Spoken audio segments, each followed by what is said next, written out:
કેમ છો વિદ્યાર્થી મિત્રો? આજે શિક્ષક દિન નિમિત્તે બધાને ખૂબ ખૂબ શુભકામનાઓ. તમારા જીવનની અંદર હંમેશા તમે પ્રગતિ કરતા રહો એવી હોમ ગ્રુપ ક્લાસીસ વતી બધાને શુભકામનાઓ. ચાલો તો હવે આગળના ટોપિક ઉપર આપણે આગળ વધીએ એ પહેલાં ગઈકાલમાં એક થોડી મિસ્ટેક થઈ ગઈ હતી કે સોડિયમ ધાતુ જે છે એ પોતે મેગ્નેશિયમ કરતાં વધુ સક્રિય છે, તો ત્યાં આગળ ગ્રેટર ધેન સોડિયમ કાર્ય કરવાનું છે એ જરા સમજાવવામાં બરાબર છે, પણ થોડું લખવામાં અહીંયા સિમ્બોલમાં મિસ્ટેક કરી છે, એટલે જરા સુધારી નાખજો. મેસેજ કરેલો જ હતો પણ છતાંય જો એમાં સુધાર્યો હોય અને વિડીયો જોવામાં ખ્યાલ આવે તો સુધારી નાખજો. ચાલો ત્યારબાદ હવે આપણે આગળ વધીએ નવા મુદ્દા તરફ. ધાતુ જે છે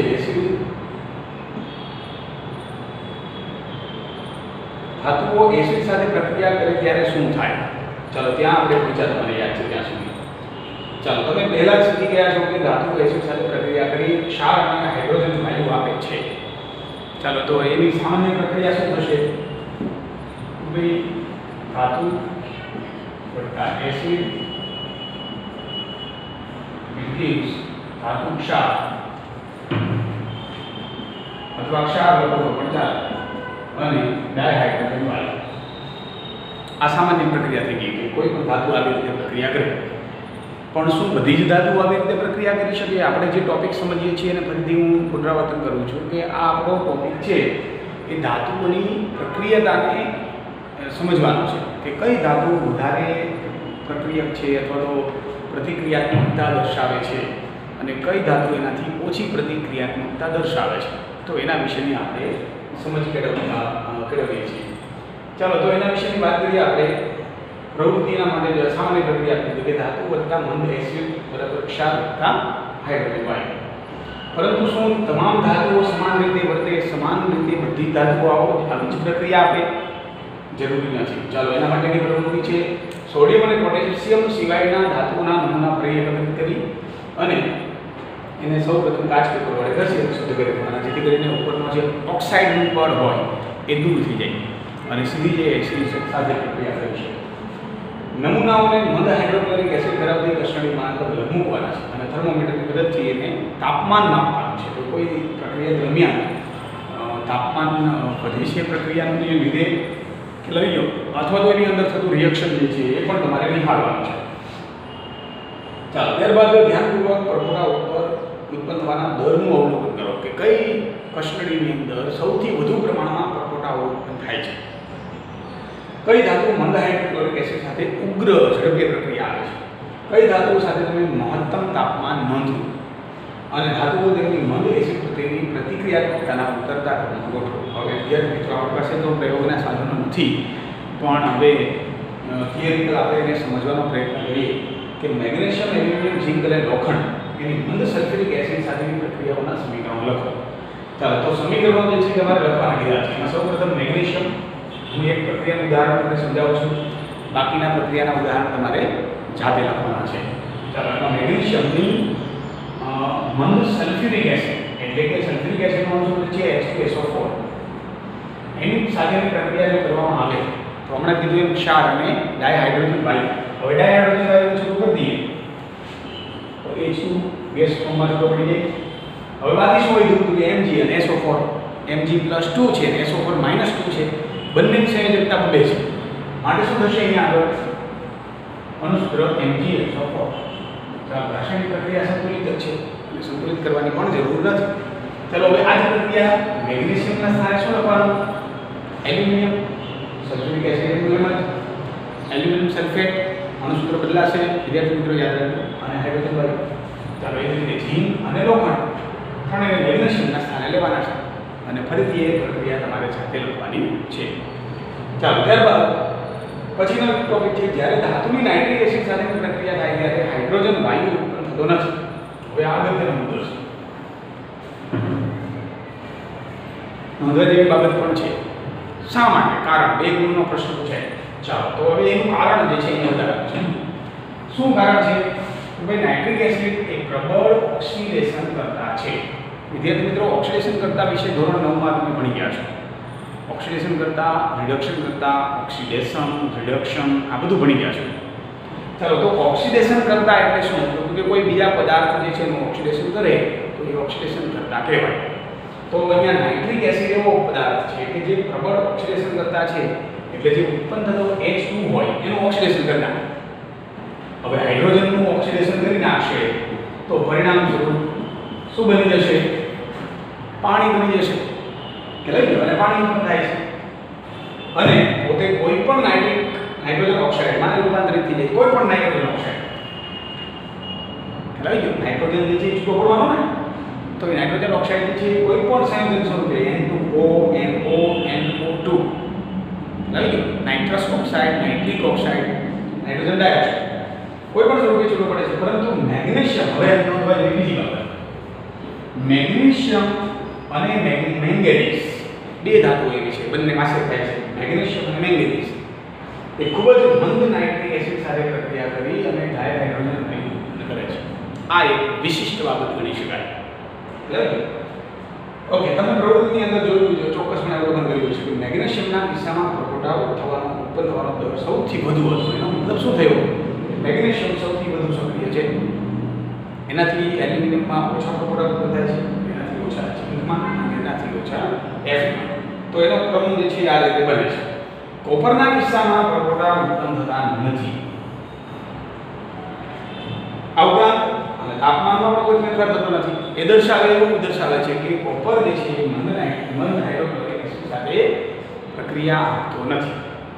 ચાલો, તો હવે આ બધી બાબતો યાદ રાખવાની છે કે ભાઈ ધાતુઓ એસિડ સાથે કેવી રીતે પ્રક્રિયાઓ આપે છે.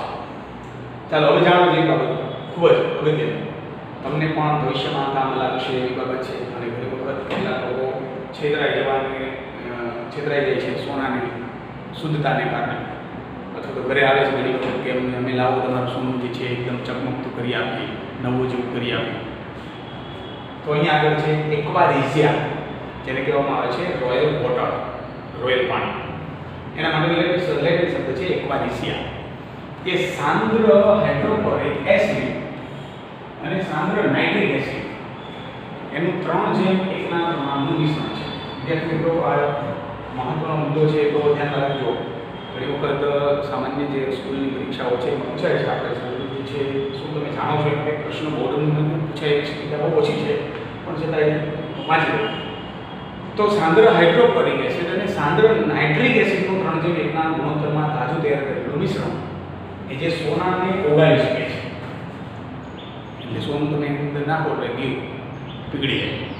ત્યારે આ એસિડ પૈકી એક પણ એસિડ એકલો કામ કરી શકતો નથી. મતલબ એકલા નાઇટ્રિક એસિડમાં નાખો કે એકલા હાઇડ્રોક્લોરિક એસિડમાં નાખો તો એ પ્રક્રિયા કરીને સોનાને પીગાળી શકતું નથી. પરંતુ બંનેનું જો મિશ્રણ હોય 3:1 પ્રમાણમાં, તો એ સોનાને ઝડપથી પીગાળી શકે છે. એક્વારિઝિયા પ્રબળ ક્ષારીય ધૂમાયમાન પ્રવાહી છે જે સોના અને પ્લેટિનમને ઓગાળી શકતા અમુક પ્રક્રિયાઓ પૈકીના એક છે.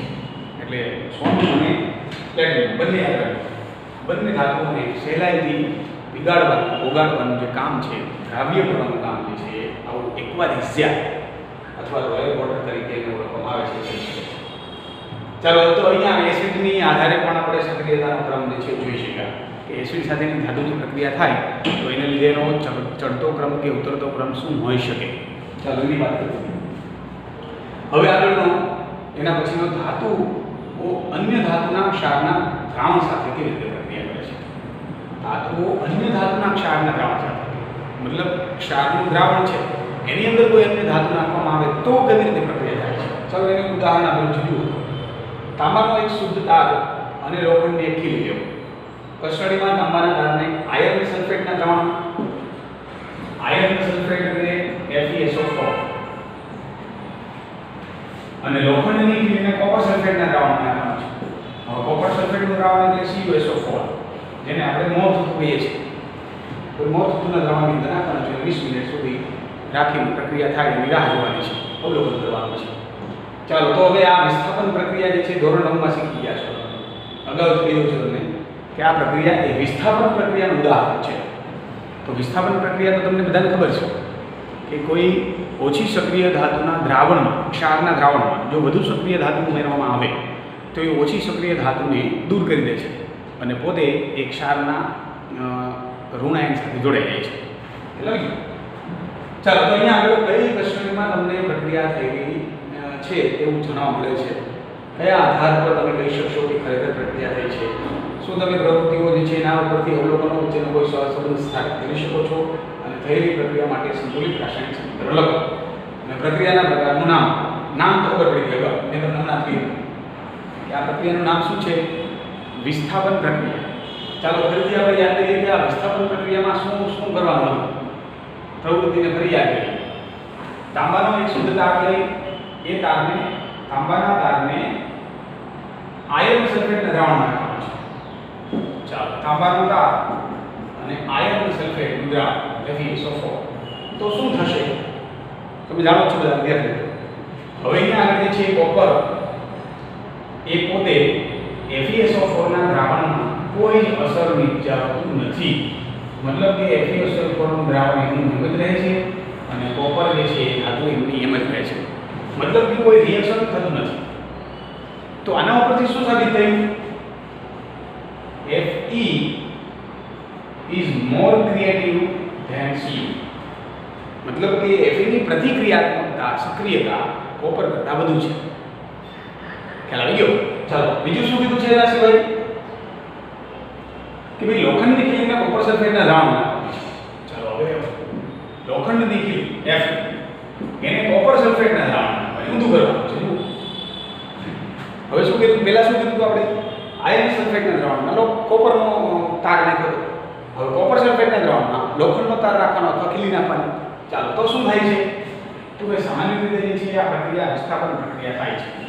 મતલબ એવો થયો કે FeSO4 બને છે અને કોપર છૂટો થાય છે, જેને કારણે કોપર સલ્ફેટનો જે દૂધિયો રંગ છે, દ્રાવણ વાદળી રંગ છે, એ ઉપરની બાજુએ લાલ રંગનું કથ્થઈ જેવું એકદમ કોપરનું આવરણ તમને તરતું જોવા મળે છે અથવા તો છૂટો પડેલો જોવા મળે છે. એટલે દ્રાવણના રંગમાં પણ પરિવર્તન થયેલું જોવા મળે છે. ચાલો, ત્યારબાદ આગળ વધીએ. ચલો, એ જ પ્રક્રિયા અહીંયા આવી છે. પ્રક્રિયાનું નામ પણ આપણે આપી દીધું અને સંતુલિત રાસાયણિક સમીકરણ પણ આપણે આગળ દીધું. સંતુલિત ન હોય તો તમે કરી નાખજો. સંતુલિત જ છે આ તો પ્રક્રિયા. ચાલો, તો આ પ્રક્રિયાનું ઉદાહરણ પણ આપણે આપી દઈએ. ચાલો, અહીંયા આગળ બીજી એક બાબત કહી દીધી છે કે સક્રિયતા શ્રેણી ક્રમ. ચાલો, અહીંયા ઘણી જરાક વાંચી જજો એટલે તમને ખ્યાલ આવશે કે કઈ રીતે આ પ્રક્રિયા છે આપવામાં આવે છે. હવે સક્રિયતા શ્રેણી, રિએક્ટિવિટી સિરીઝ. ચાલો, તો ધાતુની સક્રિયતા શ્રેણી છે એ હવે ઘણી બધી પ્રક્રિયાઓ ઉપરથી આપણે નક્કી કરી. પાણી સાથેની પ્રક્રિયાથી, હવા સાથેની પ્રક્રિયાથી, એસિડ સાથેની પ્રક્રિયાથી અને છેલ્લે વિસ્થાપન પ્રક્રિયા છે. ઘણી બધી પ્રક્રિયાઓને આધારે આપણે એવા નિર્ણય ઉપર આવ્યા છીએ કે ધાતુઓ એની સક્રિયતાનો ક્રમ હવે આ મુજબ છે. આપણે સામાન્ય સૂત્ર મેં તમને આપ્યું. કોષો કેની AgRA. ચાલો, અહીંથી તો પછી આગળના છે જ એ પણ સમજાવ્યું. દાખલા તરીકે હાઇડ્રોજન છે, એના પછી કોપર છે, પછી Hg છે, Ag અને A. ચાલો, તો આ પ્રમાણે જે છે એનો ક્રમ જે છે ધાતુઓનો, મતલબ potassium, sodium, calcium, magnesium, aluminium, zinc, iron અને લેડ, આ ધાતુઓનો ક્રમ તો આ રીતે ઉતરતો ક્રમ છે. આ ચડતો ક્રમ નથી, યાદ રાખજો વિદ્યાર્થી મિત્રો. ચડતો ક્રમ અને ઉતરતો ક્રમમાં ફરક છે. ચડતો ક્રમનો મતલબ એવો થશે કે ઓછી સક્રિય ધાતુ પહેલાં અને વધુ સક્રિય ધાતુ છેલ્લે. ઉતરતો ક્રમ જે છે એનો મતલબ એવો થશે કે પહેલાં સૌથી વધુ સક્રિય અને પછી ઓછી સક્રિય. તો એ રીતે છે એનો ક્રમ થશે. ચાલો, અહીંયા નામ પણ આપવામાં આવેલા છે. સૌથી વધુ પ્રતિક્રિયાત્મકતા potassium, sodium, calcium, magnesium, aluminium. પ્રતિક્રિયાત્મકતા ઘટતી જાય છે. ચાલો, ધીમે ધીમે જાઓ છો કે કેલ્શિયમ, મેગ્નેશિયમ, એલ્યુમિનિયમ છે, લોખંડ, લેડ, હાઇડ્રોજન, તાંબુ, પારો, ચાંદી અને સોનું. ચાલો, તો અહીંયા આગળ છે Hg, મરક્યુરી, પારો છે અને ચાંદી અને સોનું એ સૌથી ઓછી પ્રતિક્રિયાત્મકતા ધરાવતા ક્રમમાં જોવા મળે છે. ચાલો, આ બાબત સ્પષ્ટ થઈ ગઈ. યાદ રાખી લેજો વિદ્યાર્થી મિત્રો. ખાસ પરીક્ષામાં તમને આનો 2 ગુણનો પ્રશ્ન પણ પૂછાય અથવા 1 ગુણનો પ્રશ્ન ખાલી જગ્યા કાંઈ પણ તમને પૂછાઈ શકે તો એ તમારે એના માટે તૈયાર રહેવાનું છે. હવે આ પ્રશ્નનો જવાબ પણ તમારે આપવાનો છે. હવે એક આ પ્રશ્ન ખાસ સમજવાનો છે. આવા પ્રશ્નો ઘણી વખત પરીક્ષામાં જઈ શકે. જો વિડીયોમાં સ્પષ્ટ દેખાતું ન હોય તો ખાસ ટેક્સ્ટ બુક બાજુમાં રાખજો, તો ઝડપથી તમને એ દેખાશે. કારણ કે લીલા કલરની અંદર કાળો રંગ જે છે એ સ્પષ્ટ દેખાતો નથી. તો ટેક્સ્ટ બુક બાજુમાં લઈને જુઓ કે ધાતુ A B C D પહેલાં બરાબર અભ્યાસ કરશો તો જ સમજાશે, નહીંતર નહીં સમજાય. ધાતુ A ને કોપર આયર્ન સલ્ફેટના દ્રાવણમાં નાખવાનું છે તો કોઈ પ્રક્રિયા થતી નથી. A ને કોપર સલ્ફેટના દ્રાવણમાં નાખવામાં આવે તો વિસ્થાપન થાય છે. B આયર્ન સલ્ફેટના દ્રાવણમાં નાખીએ તો વિસ્થાપિત થાય છે. ઝીંક સલ્ફેટના દ્રાવણમાં નાખીએ તો કોઈ વિસ્થાપન થતું નથી. C ને એ હવે તમારે અભ્યાસ કરવાનો છે અને હવે પછીના પ્રશ્નનો જવાબ આપવાનો છે. હવે પ્રશ્ન બહુ અગત્યનો છે વિદ્યાર્થીઓ, સમજો. ધાતુ ABCD ની વિશે નીચે દર્શાવેલ પ્રશ્નના ઉત્તર માટે ઉપયુક્ત કોષ્ટકનો ઉપયોગ કરો. ચાલો, સૌથી વધુ સક્રિય ધાતુ કઈ? ચાલો, હવે અહીંયા આગળ પ્રશ્ન એ છે કે ABCD ધાતુઓ છે, એ ચાર ધાતુમાંથી સૌથી વધુ સક્રિય ધાતુ કઈ હશે? ચાલો, એ પ્રશ્ન બરાબર અભ્યાસ કરીએ આપણે. જો B ને કોપર સલ્ફેટના દ્રાવણમાં ઉમેરવામાં આવે તો તમે શું અવલોકન કરશો? અને C, સોરી, ત્રીજો પ્રશ્ન, ધાતુઓ ABCD ને પ્રતિક્રિયાત્મકતાના ક્રમમાં ગોઠવો. ચાલો, પહેલો પ્રશ્ન છે સૌથી વધુ સક્રિય ધાતુ કઈ? હવે એ તો આમાં નક્કી કેવી રીતે કરવું? જો તમને આગળનું વિસ્થાપન પ્રક્રિયા સમજાઈ ગઈ હોય તો તમે કહી શકશો. જો વિસ્થાપન પ્રક્રિયા નથી સમજાય તો ફરીથી આગળનો મુદ્દો રિપીટ કરો. 9મા ધોરણની અંદર જાઓ, ત્યાં આગળ જે છે વિસ્થાપન પ્રક્રિયા સમજો અને ફરી પાછા અહીંયા આવો તો એ સમજવામાં સરળતા રહેશે, નહીંતર ગોખવું પડશે વિદ્યાર્થી મિત્રો. ચાલો, વિસ્થાપન પ્રક્રિયાની અંદર પહેલા સૌપ્રથમ આપણે A અને B ની સરખામણી કરીએ. આયર્ન સલ્ફેટના દ્રાવણમાં જો A ધાતુ નાખવામાં આવે તો કોઈ પ્રક્રિયા થતી નથી. એનો મતલબ એવો થયો કે A આયર્ન સલ્ફેટ કરતાં ઓછી સક્રિય છે. વિધાન બરાબર એક શબ્દને ધ્યાનમાં લેજો. આયર્ન સલ્ફેટના દ્રાવણમાં A નામની ધાતુ નાખવામાં આવે તો વિસ્થાપન થતું નથી. તો આના ઉપરથી શું કહી શકાય? એ ધાતુ આયર્ન સલ્ફેટ કરતાં ઓછી સક્રિય છે. સમજ પડે છે? પરંતુ B ધાતુ જો નાખવામાં આવે તો વિસ્થાપન થાય છે. તો આનો મતલબ એવો થયો કે B ધાતુ A ધાતુ કરતાં વધુ સક્રિય છે. ચાલો, તો આપણે લખી નાખીએ B is greater than A. ચાલો, હવે B અને C ની વાત કરીએ.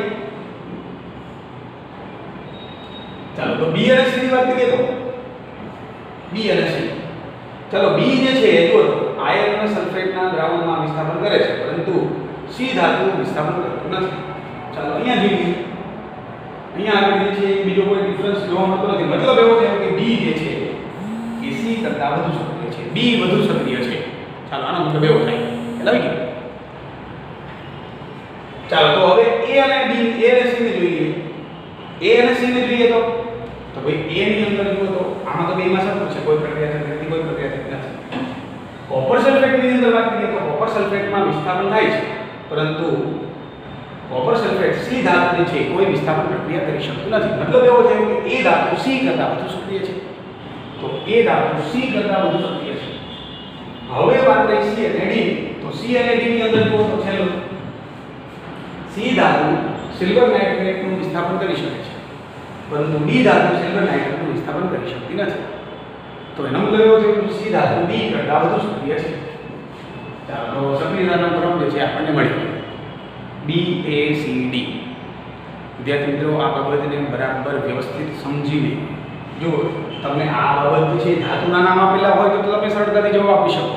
પણ વિસ્થાપન પ્રક્રિયા ABCD ના આધારે આપી હશે તો હવે આવો MCQ પ્રશ્ન પણ આવી શકે. યાદ રાખજો, જો આવો MCQ પ્રશ્ન આવે તો ઘણો બધો સમય લઈ જાય આપણો, પણ જો એને સમજેલા હોય આપણે તો ઝડપથી એનો જવાબ આપી શકીએ. પણ જો એના સમજેલા જ ન હોય તો જવાબ આપવામાં બહુ મુશ્કેલી પડે. ચાલો, ત્યારબાદ આગળના પ્રશ્નો જે છે એને તમારે વિચારવાના છે જાતે. ચાલો, ત્યારબાદ જે છે એ ધાતુઓ અને અધાતુઓ કેવી રીતે પ્રક્રિયા કરે છે. હવે ધાતુ અને અધાતુ વિશેની વાત. હવે આ મુદ્દો જે છે ને પછીના વિડીયોમાં આપણે લઈ લઈશું. ચાલો, અહીં સુધી આપણે રાખીએ. ફરીથી જેટલા પણ વિડીયો બધા જોયા છે એ બધા વિડીયોનું પુનરાવર્તન કરજો, તો જેથી કરીને આગળ એસિડ અને બેઝ આપણે કહીએ છીએ તો એસિડ અને બેઝ જે છે એના વચ્ચેની પ્રક્રિયાઓનો સરળતાથી આપણને અભ્યાસ સમજી શકીશું. ભારત માતા કી જય.